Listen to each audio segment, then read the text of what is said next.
बहीण बसवप्रेमीन सोलापुरात बसवेश्वर पुतळा 1992 रोजी स्थापन झाला।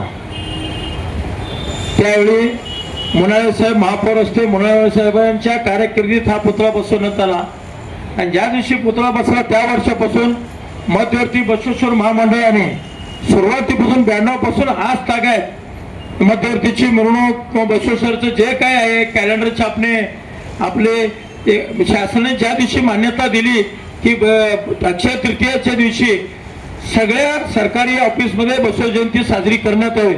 पण सोलापुरात त्यावेळी असं होतं की बसवेश्वराचे फोटो सुद्धा नव्हते।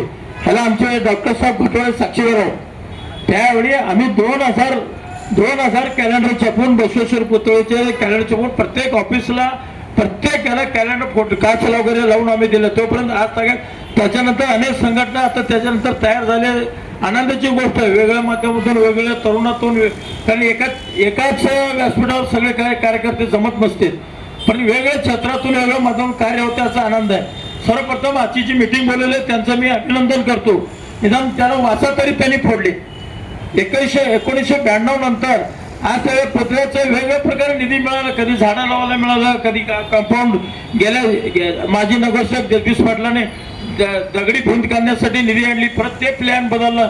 त्याच्यानंतर आता सध्याला निधी आपल्याकडे जगदीश पाटील यांनी 25 लाख निधी आली आणि मध्यवर्तीचे माजी अध्यक्ष मनीष काळजे यांनी उपमुख्यमंत्री शिंदे साहेबांच्या यांच्या निधीतून 40 लाख आणले, मनीष काळजे यांनी 10 लाख आणले आणि हे सगळे निधी कलेक्टर जवळ शिल्लक आहे आणि त्याची एजन्सी आहे महापालिका, म्हणजे कमिशनर महापालिकेचा।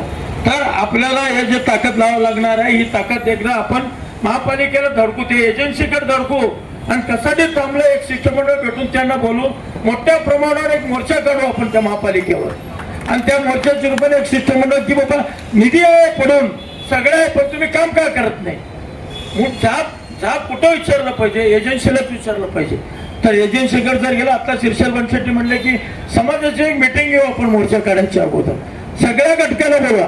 आज पुष्कळ घटकाला समाजाला निवड मिळालेला नाहीये, तर प्रत्येकाला आपल्याला समाज म्हणून काम करत असताना होत असते, चुकून होत असते, ते आपण सांभाळून पुढच्या वेळी ही चूक होऊ देऊ नका। सगळ्या घटकाला बोलवा आणि मनीष काळजे बसलेत, मी बघितलंच नाही, फार चांगल्या प्रमाणात त्यांनी अगदी सट ठोकून 40 लाख रुपये आणले आणि अध्यक्ष कार्यकिर्दी तर इतकी जोरात केलेत त्यांनी।